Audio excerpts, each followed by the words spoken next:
And I want to give a hand to Lloyd Marbet and the people of Oregon who did the impossible, and that was they shut down the Trojan reactor.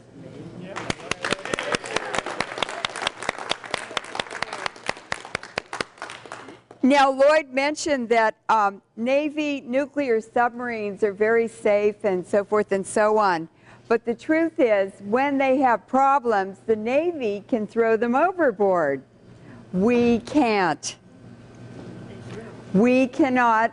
And our nuclear reactors are much, much, much larger than the Navy ones. The reactors at Fukushima are the largest in the world. And 6 of them are in total meltdown. They have been melting down since 30 minutes after the tsunami because the cooling systems went off when the earthquake happened, and 90 minutes after the cooling stops, the reactors go into meltdown. This is all a cover-up. This is a false flag. This is more poisoning of the oceans and the atmosphere and the biosphere. No one can escape. Can you? Oh.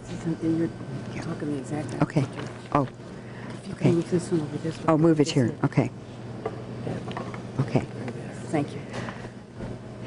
This is a breast cancer map of the United States.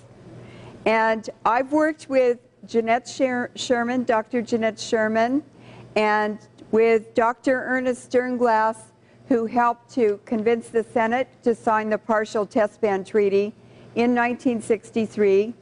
Jeanette and Ernest and I, with another small group, Jay Gould and a few others, collected 6,000 baby teeth from children living around nuclear power plants in the United States. And I went to Japan and I collected baby teeth in Japan. The radiation levels in US baby teeth, British baby teeth, and Japanese baby teeth are higher now than during atmospheric testing. The baby teeth form in the developing embryo and fetus in utero. And so it's like having a dosimeter, a radiation measuring instrument inside that unborn baby. And what happens in the uterus to the developing babies determines the health history for the rest of their lives. This is the Centers for Disease Control breast cancer map. All of this is public information, but just like in Japan, where I bought the vital statistics of Japan, it's all of the health history and diseases reported back to 1898. In the United States, if they go back 20 years, we're lucky. And what they're doing is they're hiding the huge increase, the rise in chronic illnesses since 1945. We're just seeing a very small part of the increase in disease. You can see Hanford, right here, has contaminated the whole entire Columbia River. These are where 2/3 of all breast cancer deaths occurred in the United States between 1985 and 1989. You should explain what Hanford is. I don't think everyone knows. How many people know what Hanford is? Hanford is the nuclear weapons program in eastern Washington, a nuclear weapons plant where the plutonium was extracted for the Nagasaki bomb in 1945, and they used it to extract plutonium for the U.S. nuclear weapons program. And the nuclear industry, all aspects of it, think that dilution is the solution to pollution, but it's not. And the great deception, which I will explain in detail later, is that the nuclear industry is not diluting the radiation, they're diluting the data. The radiation is the same. They're diluting the data, and I'll show you as we talk. You can see the huge breast cancer rates over large areas in the Pacific, the Northeast, and in the South. Those are nuclear power plants. And just one or two can contaminate a whole state, like Florida. This is the Idaho Nuclear Engineering Lab, where the plutonium isotope used for spacecraft, which is much hotter than the plutonium used for bombs, is handled, and it crept up the Los Alamos Nuclear Weapons Lab here. It contaminated it so badly that they moved the spacecraft plutonium extraction and manufacture, developing part of it, to Idaho. And it's contaminated the whole Snake River aquifer. It's a huge aquifer. That water is millions of years old. And they just pump that radiation into the ground and say, well, it disappeared. This is where the San Onofre nuclear power plant is, in Southern California, and it downwind from that nuclear power plant is one of the two largest dairy areas in California. Dairy products and drinking water are the two main pathways for radiation into the body. This is where Diablo Canyon nuclear power plant is, in San Luis Obispo, north of Los Angeles. This is the San Francisco Bay Area, and you can see that the Livermore Nuclear Weapons Lab, the Lawrence Berkeley Lab, the UC Berkeley campus, the secret Navy Radiation Research Lab at Hunters Point Naval Shipyard has contaminated that whole region. This is where the Humboldt Reactor is in Northern California, and the Humboldt Reactor was the first commercially operated GE reactor in the United States. And it had horrific emissions. It contaminated the woods, the trees, the children, the food, the drinking water, the whole environment. And it is now genetic in the population that lives there, the damage from that reactor. This is where, let's see, the Trojan reactor, I believe it's about right there. Is that right? No, lower. Lower? Yeah, I think, oh, no, you're right. No, It's you're up. right. It's up here somewhere. Yeah, you're right. And the Trojan reactor, Hanford, and Humboldt have had. I'm going to show you the autism maps in the rainfall areas, the rain shadow of autism, which is downwind and where the highest rainfall is in those three states.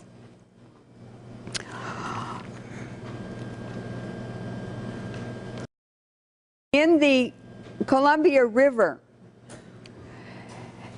the radiation that has come out of Hanford, and there's enough plutonium pumped into the ground or leaked into the ground under Hanford to almost build 3 or 4 or 5 nuclear weapons. All that garbage and crap and radioactive trash is leaking into the Columbia River because Hanford is built on a basalt plateau. It's like Swiss cheese. So you pour water in and it disappears, which is exactly what they wanted to do, because we have no nuclear waste repository in the United States. That was the WIP project, the Waste Isolation Pilot Project in New Mexico, which I worked on as a geochemist at the Livermore lab. And what happened is the Nuclear Regulatory Commission got chased out of all the states across the United States And finally, the only place that was left was New Mexico, and that's the Los Alamos lab. And the New Mexico legislature voted to allow the WIP project, but only if the federal government would build a whole new infrastructure of freeways and highways across the whole state. As soon as that project was finished, the highways project, the legislature voted to they made a law that prohibited the transport of any nuclear waste across New Mexico highways and freeways. And so the only place that was left was the Nevada test site. And this is Nevada. The Nevada test site is down here somewhere. And I'm sure there's breast cancer there, but cancer isn't even reported in Nevada. And the highway patrolmen always determine the cause of death for anyone who dies in Nevada. So that's a big cover-up. How could you do 1,300 nuclear bomb tests and not have any breast cancer in a state? So, Overground. yeah, up above ground, but there are underground tests too. But the Shoshone Indian Nation is the most nuclear bomb nation in the world. And the Shoshones own the land where the Nevada test site is located. Let's see, what was I talking about? So here we have, up in the Columbia River, the chemical effects are being expressed of radiation, especially uranium, has estrogen and hormone disruptors. And what is happening in the human population as well as the animal population, whatever's happening in the animal population is happening in the human population too. And what happens with exposure of male fish to radiation water, contaminated water, is that the estrogen and hormone effects change the male fish once they hatch or they're born into female fish. So in the Columbia River, very early on, it was reported that in salmon populations, the female population was expanding, but the male population was shrinking. I made a graph of the from the Los Angeles Department of Water and Power, 1998-99 to 2010. They have been measuring uranium in the drinking water in Los Angeles. And what I discovered when I graphed it is that there are very elevated levels of uranium in the LA drinking water, correlated with all the battles in Iraq and Afghanistan and Yugoslavia. And what's happening in the schools in Los Angeles is that the little boys are disappearing. The classrooms are full of more and more girls and fewer boys. And Jesse Ventura flew me to Minnesota in November for an interview on Great Lakes water and how the water's being polluted and stolen.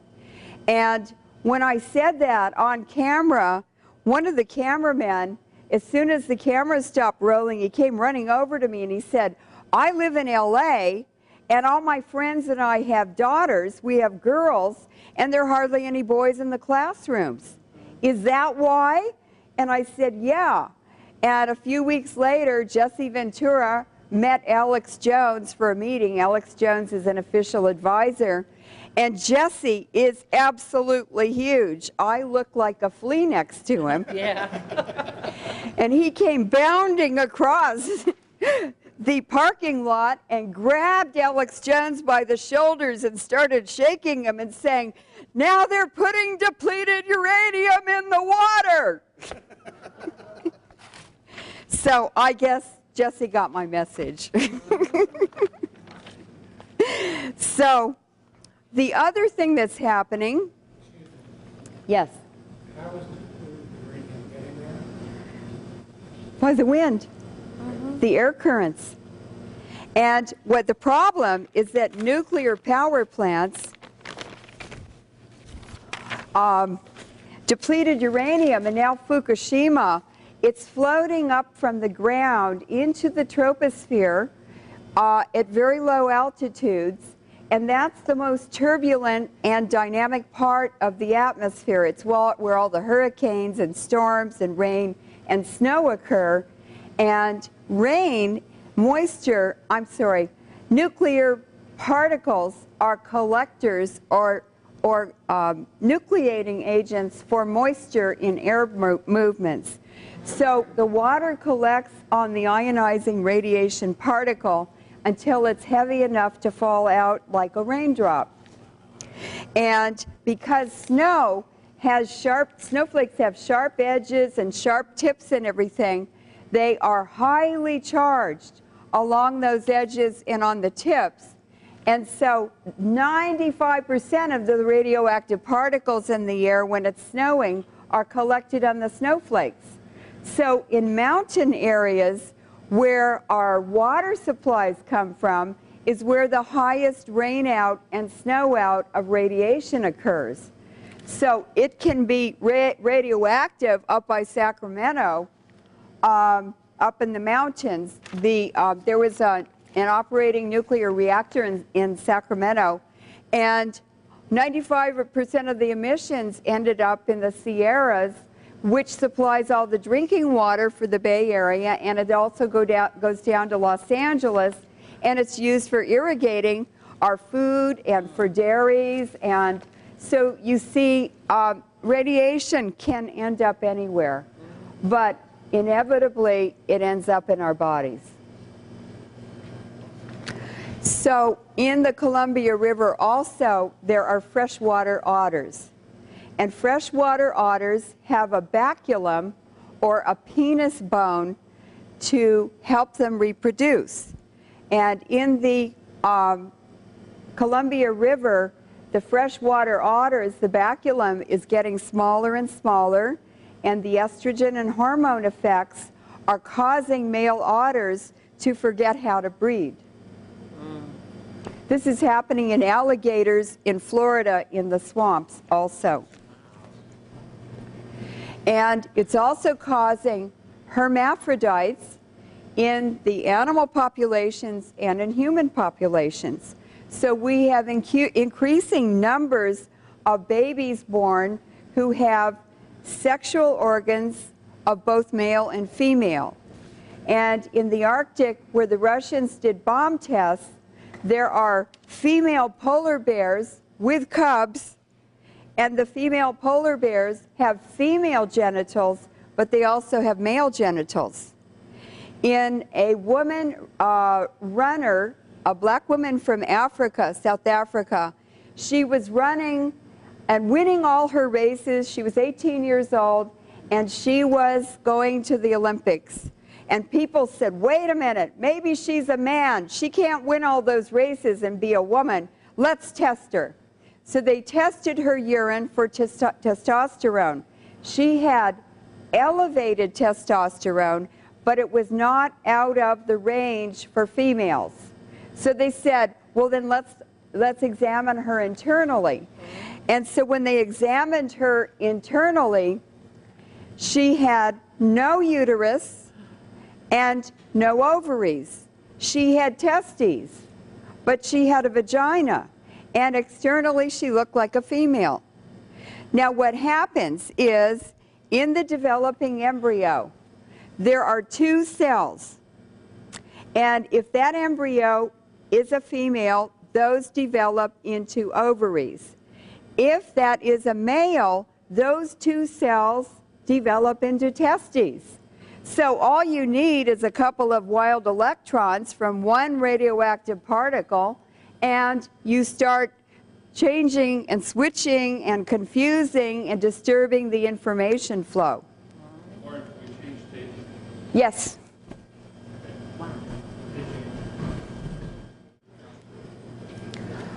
So now I'm going to talk about diseases related to radiation exposure. And what happened is I I'm a geoscientist and I understand earth processes and circulation and cycles and so forth.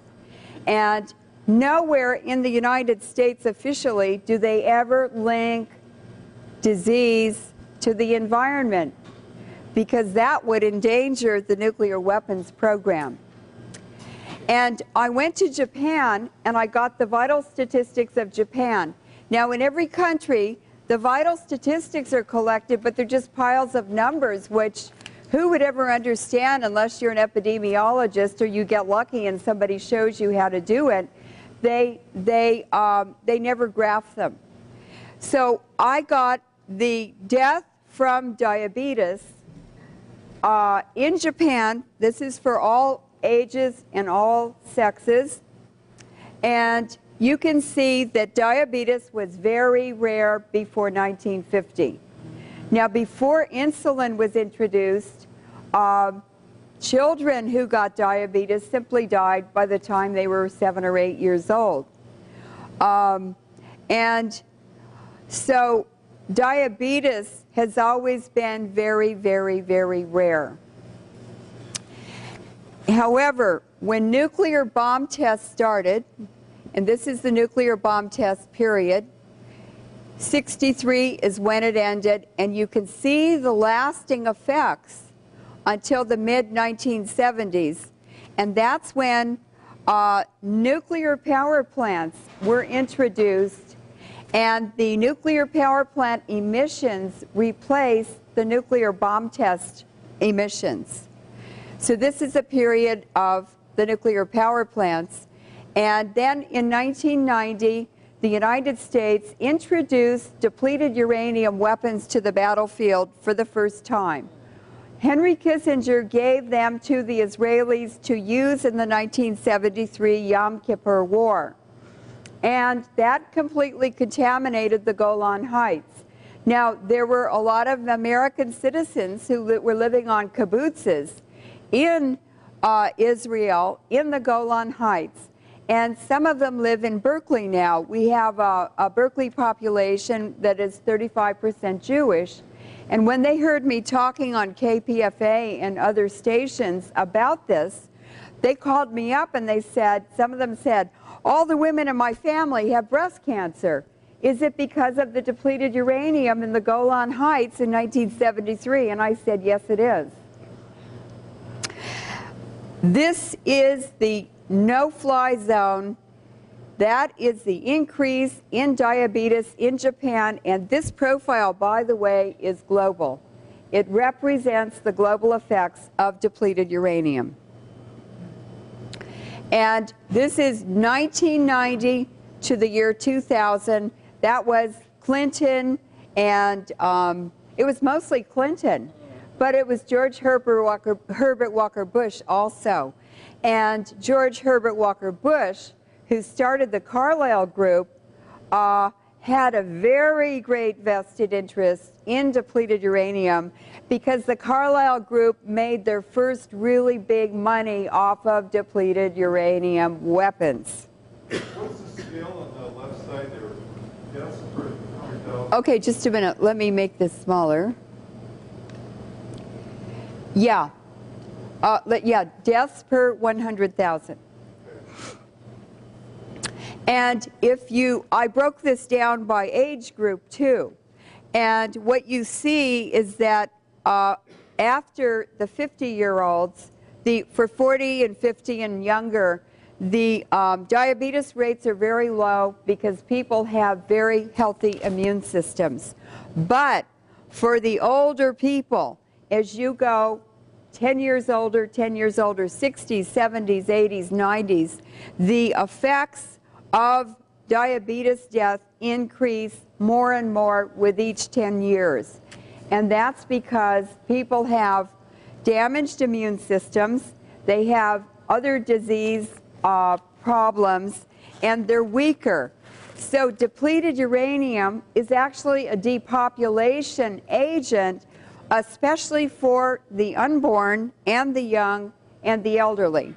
So with the depleted uranium weapons, the effect of global pollution is depopulation of the youngest and the oldest in populations. It's a great killer, believe me. Yeah. So then I said, wait a minute, I want to know more about diabetes. And it just so happened that the New York Times published a 10 full page article on diabetes. The nuclear weapons program in the United States cost about $2 to $3 billion in today's money. That's the Manhattan Project and the nuclear weapons program. The cost of diabetes to the U.S. government in 2010 was $350 billion, and it's going up every year. And guess who the decision makers are who decide what weapons they'll use? Well, it's the politicians. And guess who owns the pharmaceutical companies? It's Cheney and Bush and Rumsfeld and people like that. So they're making the decision to use genocidal weapons and profiting, and then they're making us sick if we live, and they make more profits on the pharmaceuticals which they're selling to us. Disaster capitalism. Are you going to talk about how the depleted uranium contaminated the Middle East? The Middle East? Yes. Like Iraq and I can talk a little bit about it, but in our two wars, you know. yes, I will. I'll mention it, but I can give a whole talk if you want a really big enchilada. So what we have here is, this is the global contamination of bomb testing material, and you can see that in the northern hemisphere it's in the same latitude as the nuclear bomb tests. And the highest rates of diabetes in the southern hemisphere are in the latitude where the British and the French did bomb testing. And you can even see the dilution effect that rainout over the Atlantic has by the time it reaches the tip of Africa. It's much less. And look at Africa. That has the lowest diabetes rates in the world. How come black Americans, African Americans, have the highest diabetes in the United States? And this proves it. This is Harlem up on the top, and Queens and the Bronx, and all those areas of New York City are drinking the same drinking water, but something is affecting the poor communities. And what we found out from baby teeth and the state milk boards after Chernobyl is that the state milk boards are shipping the most contaminated milk and dairy products from reactors around dairies, from dairies near nuclear reactors. And the government is shipping all that contaminated milk into inner city black communities, and it goes into the mom and pop grocery stores. I believe Yes?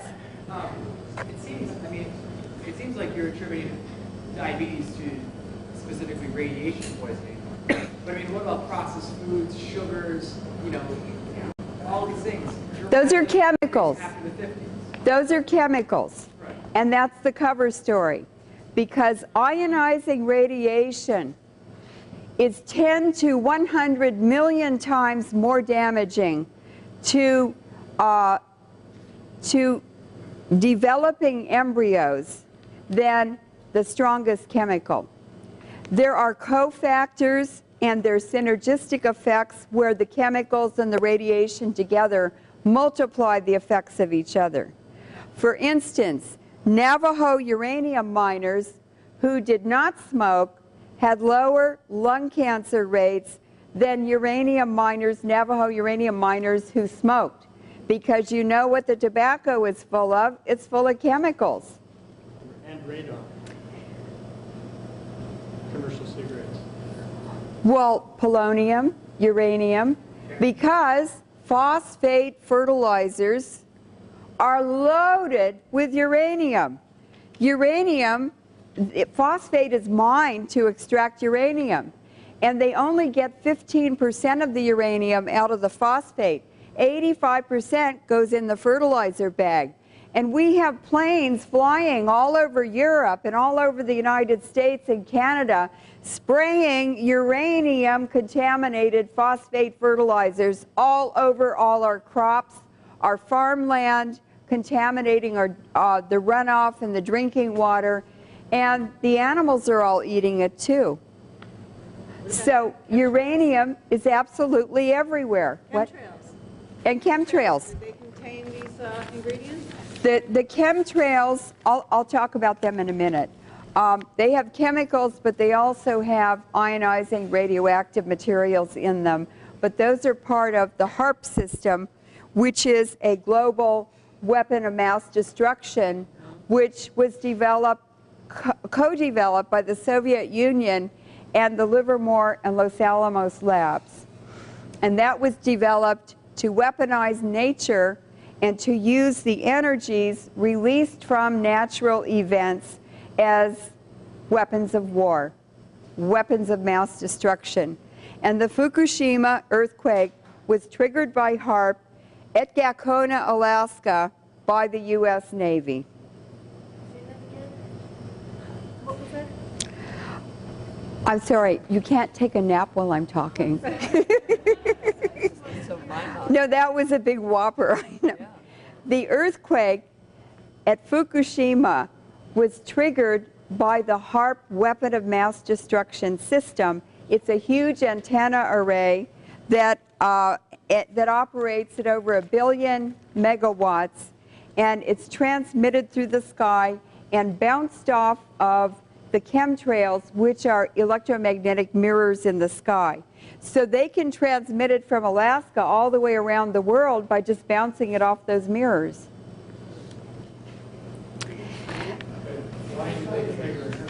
Oh, well, let me finish this, and then we'll talk about HAARP. So here is the diabetes rates in the United States. The highest ones, the lowest area is in the Rockies. And the highest rates of diabetes are along the Gulf Coast states because the uranium from the wars here is picked up and included in hurricanes. All hurricanes in the Atlantic originate in the Sahara Desert in Africa, where you have very hot days and very cold nights. And those extreme temperatures cause very, very powerful mixing of hot and cold air. And that incorporates the uranium dust and carries it right across the Atlantic into the Gulf region, and then it gets rained out here. And that's why we have the highest diabetes rates there, as well as in Puerto Rico, because the United States and British governments carried out depleted uranium bombing of Vieques Island in Puerto Rico since 1947. And depleted uranium, by the way, was proposed for development as a radioactive poison gas weapon under the Manhattan Project in 1943. They didn't know if the nuclear bombs would work, but they said we can make a radioactive poison gas that will contaminate all of the terrain. It will kill our soldiers if they're contaminated, as well as enemy soldiers. It's a permanent terrain contaminant because the half-life of depleted uranium is 4.5 billion years, the age of the Earth, and it takes 10 half-lives for a small amount of radiation to diminish to an insignificant amount. But 45 billion years from now, there will still be a lot of uranium in the Earth. However, the whole universe is only 16 billion years, so I don't know how we're going to wait that long. Leuren, are they still testing with depleted uranium off the coast of the Northwest here? Do you know anything about yes, that? Congressman McDermott, Jim McDermott, I worked a lot with him. He's a congressman from the Seattle area of Washington, D.C., and he's a medical doctor. And I had a lot of communications with him because the Navy is shipping out depleted uranium weapons to all of the theaters of war from Washington State, from Seattle. And the Navy ships all of the ammunition to the Coast Guard.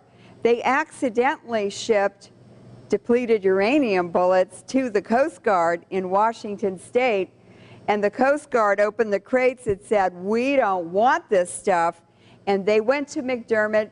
He started an investigation. The citizens helped, and he was able to absolutely stop depleted uranium use by the Navy in Washington State coastal waters. So all they did was just sail up the coast to Vancouver and British Columbia, and they're using it there all over the place. Does anyone have any questions about this map? This is how mapping disease links disease to the environment and the cause of the disease. I have a question. So if Yeah. you say that Hanford reservation is leaking the stuff into the Columbia River, why? They're dumping it. They're dumping it. Why the diabetes rate in Oregon are not high? Huh? Why the diabetes rates in Oregon are not that high? Oh, Or because, in Washington? I mean, if there is Well- nuclear contamination, Oregon and Washington border is so high, why are diabetes rates so low? because they're getting more radiation in the south, in the southern states.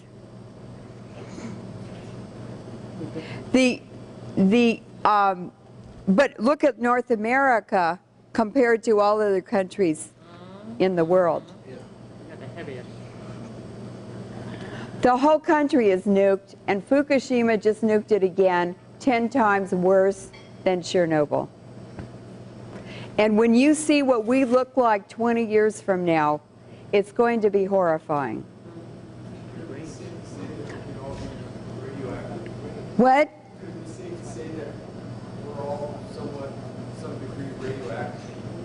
Well, the whole west coast of North America is completely contaminated with radiation now.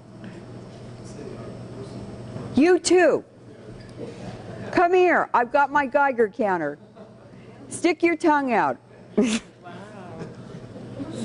yes, I have a question. So if there is a contamination, radioactive contamination in the water, how can I determine it? How can they determine it? How can I determine it? You? Yeah.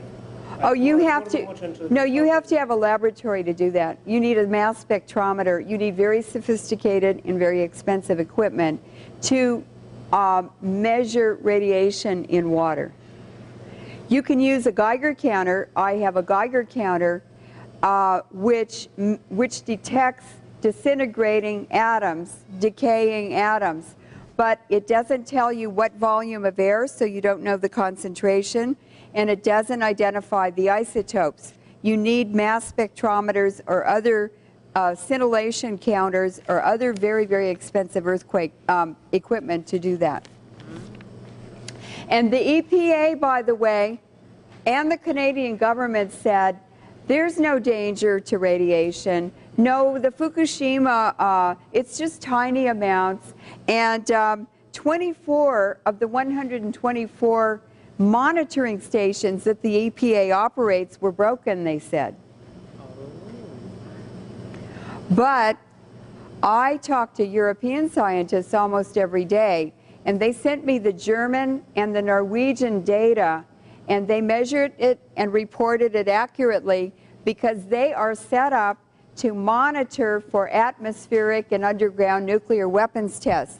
It's part of the Non-Proliferation Treaty surveillance. So they can practically measure every single atom. And they reported it by altitude up to 10 kilometers, and they reported, well, they had maps, animated maps, 3 days at a time, where you could watch the plumes actually moving and where they were coming. And we really got hammered in Seattle and the coast of California. But it also contaminated Mexico, and then they did weather modification. Most of it came across the United States from west to east, and there was a high pressure area that they created with HAARP over eastern Canada, and it included Los Angeles, New York, and Washington, D.C. So those were protected areas. Now, I think Obama should have taken all of us with him, but he took his wife and 2 children to the southern hemisphere for 3 weeks while we got nuked. That's right. And the public health departments in Sonoma County and Santa Clara County and every other county in California issued a letter to all medical doctors in each county on March the 17th, the day before the radiation arrived from the first explosion at Fukushima. And they said to all the medical doctors, do not give iodine tablets to patients who are concerned about exposure to radiation. They stopped measuring radiation in milk. They measured radiation in milk all through Chernobyl and for a year afterwards. So if you don't think by now that this government is not deliberately genociding the American people, then I have more evidence. For the skeptics.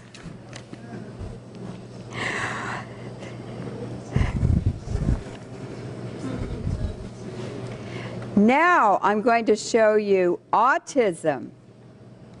You think it's mercury in vaccines, huh? This is Washington State. This is where the highest precipitation is, rainfall and snow in Washington State. And this is where the highest autism rates are in Washington State. This is probably caused by the Idaho Nuclear Engineering Lab. Where is Hanford in this picture? Hanford is like over here somewhere. But this is probably related to radiation from the Idaho facility. Oh, and what I wanted to say, huh? What I wanted to say, just a second, is that the radiation comes down the Columbia River, and then the winds and the coastal currents carry it all the way up here into, all the way up to Alaska. So the Hanford radiation is also going north from the Columbia River as well as south. Did you have a question? Yeah, so why the count is in between a lot? Huh? Why the count is in between a lot effect? Why did they do what? Why the count is in between a lot effect? I don't. The other areas, right? The other counties in between. Why they're not affected? To the east? Right. Because they're not in the rain. They're not getting the rain and snow. Geography and weather are what determine where radiation ends up. You have the Cascade Mountains here.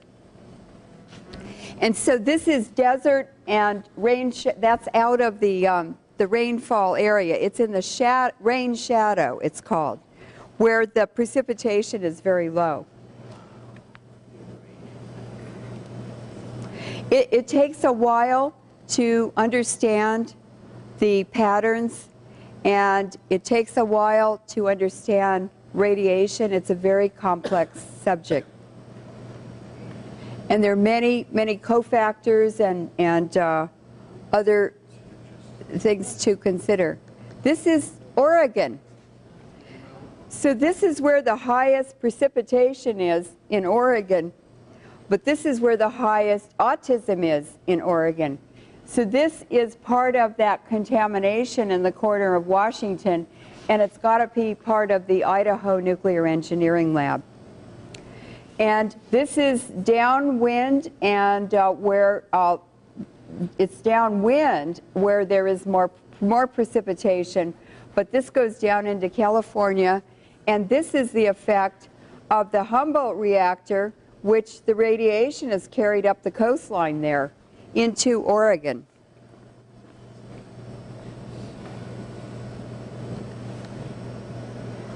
This is California. And what we have here is the highest precipitation. Highest precipitation. Southern California is fairly dry, but the Humboldt Reactor is up here. And then there are delta and swampy areas where the Sierra Nevada mountains have a lot of runoff, and the clay particles in bodies of water are flat, platy, highly charged particles, very tiny. And actually it's what they put in women's cosmetics in foundation. It has clay in it to lay flat on the skin and to make a more even color.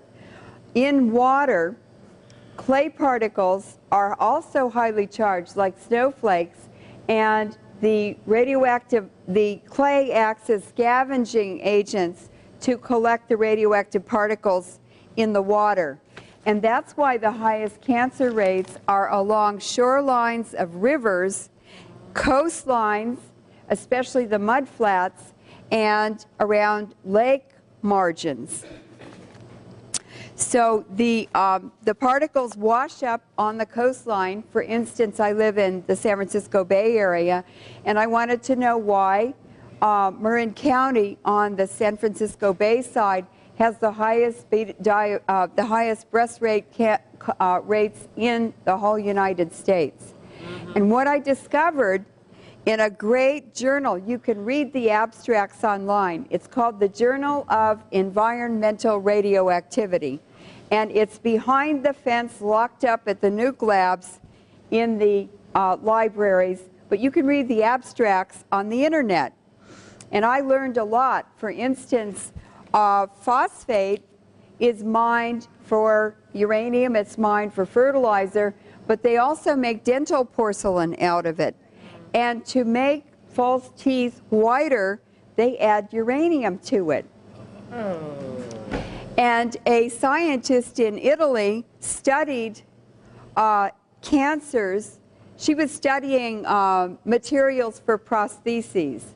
And so she started studying cancer in people who were using, they had false teeth or they had porcelain teeth. And what she discovered is higher rates of cancer of the mucosa, the lining of the mouth, but in people who had this dental porcelain powder in their teeth, she discovered that every cancer they had in their bodies had a piece of dental porcelain detritus in the center of the cancer. How do you explain the autism rates in Southern California? No precipitation. Oh, this is Diablo Canyon and San Onofre. And so the biggest dairy areas in California are down, the wind is blowing this way. Huge ocean winds blowing this way. But don't you need the rain precipitation, according to your theory, to deposit? Well, the wind has a lot of fog and moisture in it. And so even though it's light moisture, it still ends up in the environment. And so anyway, the Imperial Valley dairies are here, and in Fresno, the largest dairies in California are located there. So what they're doing is contaminating all of the dairy products for Southern California. And so what I tell people is, when you are shopping for dairy products in Northern California, buy the Strauss dairy products, which are out by the Marin headlands, where there are no radioactive sources except what's coming across the Pacific Ocean.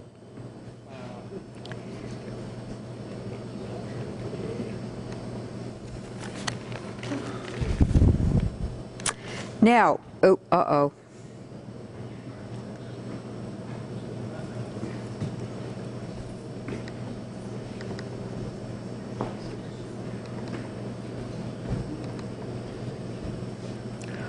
Okay, now, this is the fallout map for the United States. This is where 1,300 nuclear bomb tests ended in the United States. And this caused a 12% decline in the SAT scores by 1963 for children born in 1963. So what we're doing is killing the creativity, the productivity, the ideas that make a culture vibrant and strong and powerful and productive. And now we've just done it again. We just keep killing our children. Why, Leuren? And killing our future. I hope you're going to address, you know, a lot of allegations that you've made about sickness, and you can associate that maybe with profit, but now, you know, like killing this whole, why? It's for profits. Weapons of mass destruction. I studied ionizing radiation for 8 years with Marion Folk, who made the hydrogen bomb work for the United States, and Dr. Ernest Sternglass and Dr. Jeanette Sherman. And one day, I can't understand. I've worked in 2 nuclear weapons labs, and I said, why in the world is the University of California the only, they've had the management contract for the nuclear weapons lab since the 1940s, since the Manhattan Project. Why is a university creating weapons of mass destruction? So I sat down at my computer and I Googled University of California plus Skull and Bones. There you go. Depopulation. And Skull and Bones are Yale men like Kerry, like the Bushes, like many secretaries of war, all the secretaries of war almost of the United States were Skull and Bones. It's a secret society of the ruling elite in this country, and 85% of the key government positions in the U.S. government are held by Skull and Bones men. That's who's doing it. So I kind of get it, but I still, like, where's the profit in killing the creativity of our youth? Now, I was a teacher and I watched. A lot of it is for land grabs. 80%, 75 or 80% of the energy resources in the United States, that's coal, oil, gas, minerals, are on Native American land. And so they are using radiation and nuclear technologies to depopulate the Indian reservations. And I went to the Indian reservations and I said, who gave you the money for these casinos? Who loaned you the money for these casinos? Because gambling in casinos are a poison smallpox blanket on the Indian reservations. It's completely destroying their culture, their viability, and what's happening is a small group of more conniving Indians, and there are a lot of white people involved, are delisting all the Indians with families and kicking them off the reservations. And that small group of Indians are building mansions, and they're taking all the money from the reservations. Yes? The piece that's been understand at this point is for whatever reason. Do they honestly believe they're immune to what they're Well, I have a really good answer for that. Let's compare President Kennedy to President George Herbert Walker Bush. And President Kennedy knew that radioactive fallout from bomb testing was killing American babies and children. He wanted desperately to stop the nuclear bomb tests. American grandmothers surrounded the White House with baby buggies. And that was a had a huge impact. But it was Kennedy who asked Dr. Ernest Sternglass to testify in Congress and help convince the Senate to ratify the Partial Test Ban Treaty, which they did. That ended atmospheric testing. But in that year, 1963, the nuclearizers at the Nevada test site who love bombs, they detonated 250 nuclear bombs in 1 year. That's almost one a day. And it takes 2 years to set up one nuclear bomb test. And if you looked at the huge amount of radiation released that year into the atmosphere, and you look at the diabetes rates after 1963, you can see the long-term effects of all that radiation. Just a minute. So what was, I forgot your question. Do they really think they're immune? Oh, okay. So Kennedy stopped it. George Herbert Walker Bush and Barbara Bush had 6 children. All of them have learning disabilities from nuclear bomb test exposure. It's not funny. They really are mentally ill. They're mentally damaged. All of them, all 6 children. And they had one toddler daughter named Robin who got leukemia. George and Barbara Bush took her to Walter Reed, and the day she died in that hospital room, they got up, they walked out the door, and they went and played golf the rest of the day, and they never buried her. And 3 years later, Barbara Bush's mother buried her granddaughter. And that story was on 60 Minutes. So you expect people who are world leaders, and a lot of them are sociopaths or psychopaths, to behave like normal people. And you're using logic on illogical people who are basically mentally ill. And most of our, 50% of our CEOs in corporate America today are sociopaths. They're selected for that character defect or that type of mental illness. Well, I agree. However, think people like yourself who are in the industry. No, I wasn't in the industry a long time. I worked at 7 years in 2 nuclear weapons labs, but I wasn't involved in that. I guess my point is, you can see patterns, you can see what was going on, and you didn't say I didn't even know what a nuclear bomb was. I had no idea what ionizing radiation was doing. They don't tell you anything because they couldn't get anyone to work in a nuclear bomb factory if they knew.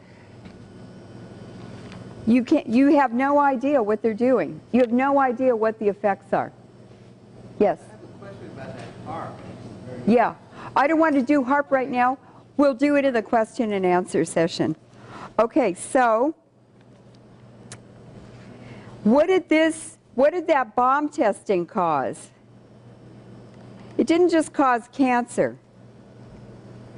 These are diseases caused by free radicals.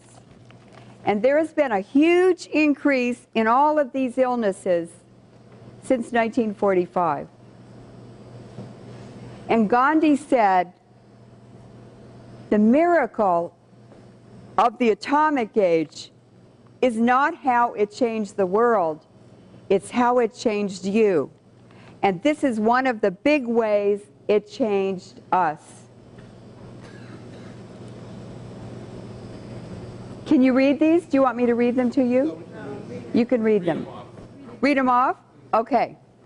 Arterial sclerosis, hypertension, diabetes, ischemia reperfusion, that's the blood circulation, chronic inflammatory diseases, rheumatoid arthritis, inflammatory bowel disease, lung damage and the adult respiratory distress syndrome, asthma, cystic fibrosis, oxidative stress and cancer, oxidative stress and ischemic or traumatic brain injury, oxidative stress in Parkinson's disease, oxidative stress in Alzheimer's disease, amyotrophic lateral sclerosis, which is ALS, other neurodegenerative diseases, Down syndrome, multiple sclerosis, neuronal ceroid lipofuscinosis, Huntington's disease, Friedreich's ataxia, tardive dyskinesia, prion diseases. The real cause of mad cow disease is ionizing radiation. They've got plutonium in their brains. And in England, they grind up the dead cows and they feed them to the living cows. Oh, so they're increasing the concentrations. HIV, oxidative stress, and viral infections, HIV infection and mycoplasma. Now, these tiny nanoparticles from nuclear technologies enter the lungs, and they're nanoparticles. They're very, very tiny, 1/10 of a micron or smaller in diameter. The diameter of a human hair is 80 microns. These are invisible. You can't see them in the air. You can't taste them. You can't smell them. You don't know they're there. If you live downwind from a nuclear power plant or within a 100-mile radius, all those fresh fission products with very short half-lives like radioactive iodine go into your house and they attach to the house dust. And so your children, your babies, your grandparents, your friends are all inhaling that house dust. No wonder everybody's sick within 100 miles of a nuclear power plant. They go into the 70% of the particles that get into your lungs go into your blood, and they're carried in cholesterol around your body. And that is why cholesterol is the bad actor according to our medical hierarchy in the United States. Everybody needs cholesterol. It's been in our bodies and the bodies of living things for billions of years. So what do they mean? It's toxic or it's going to kill us now. It's really the radiation particles that are hidden in the cholesterol, and the body's defenses can't detect them.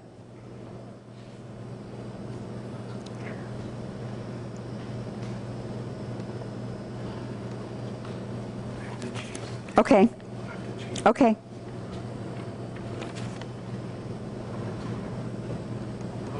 Yes. How come our lifespan is increasing?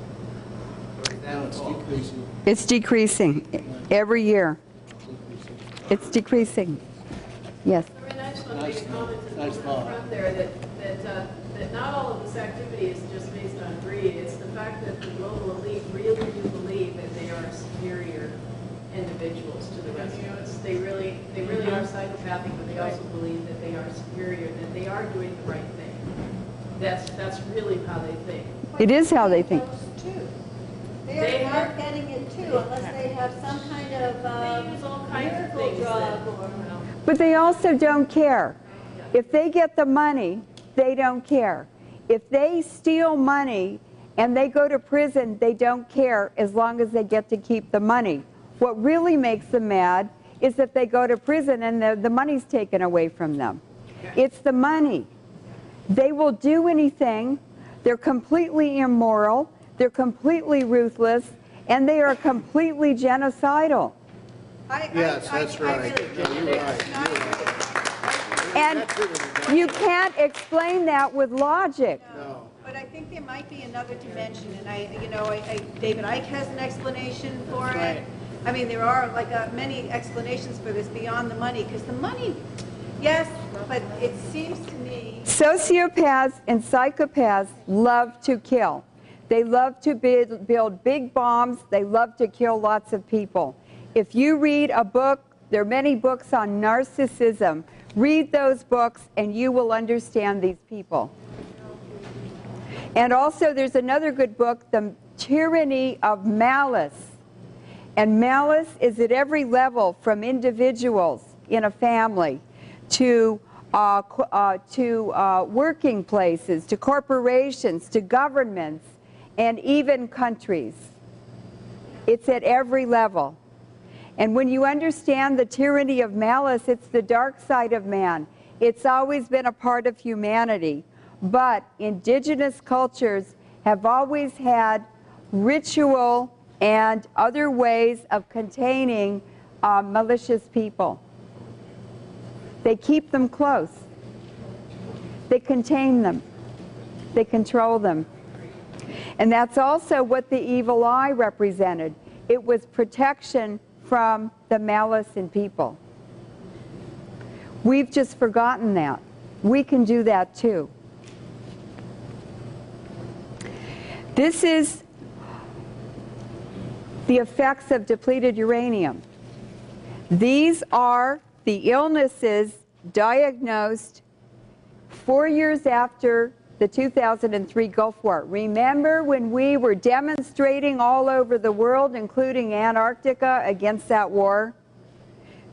We were right. This is what happened to 631,174 veterans who were shipped over there to a completely contaminated region, and they were handed depleted uranium weapons. They were billeted in the most contaminated areas, and they were mentally ill 2 months after they got over there. Their offspring are Deformed. And some of them came back after the Afghanistan war to Fort Bragg. In 3 months, 5 soldiers had murdered their wives at Fort Bragg. This is an epidemic of spousal murders on all the military bases, and it's from the depleted uranium. It's happening now at an epidemic rate, along with suicides. It's higher than after Vietnam or during Vietnam, and it's now happening in Israel because we gave Israel depleted uranium weapons with an additional cocktail called the dime weapon. It's a tungsten alloy that has a 100% tumor rate, and there is 100% death within 7 months. They've added that to depleted uranium bombs, bullets, missiles, and warheads. So these soldiers had never been in any other war before. A lot of these soldiers are our National Guard. They are in our states to respond to medical or other natural disasters. And what they've done is shipped them all over to the radioactive battlegrounds, and they come back and they're dumped on the county and state health facilities. And I knew no bills had ever been passed in Congress under 3 presidential administrations and how many sessions of Congress. So I went to state legislatures. I got 57 bills in state legislatures. And then Congressman McDermott attached that information to the first and last and only depleted uranium bill that was passed in Congress. And what happened is I pushed from the bottom up. And I went to the state legislators, I went to the veterans, and I said, if you don't address this issue, it's going to bankrupt the state, county, and city health facilities. And that's when they sat up and they started really acting, and Arcata passed the second depleted uranium bill in the state of California. Davis passed the first one many years in the 1990s. So what are these illnesses? This is a PowerPoint presentation from the Veterans Administration Office on Environmental Issues. And this was leaked to us, to Major Doug Rockey. He gave it to me. Look at this. The greatest damage is to the musculoskeletal system. The second highest rate is mental illness. Third is ill-defined conditions. And that is these tiny particles going all over the body and filtering out in tissues and in cells, causing any kind of damage you can imagine. There are so many effects besides chemical, radiological, and nanoparticle effects of uranium. There are all kinds of other effects they have in the cell.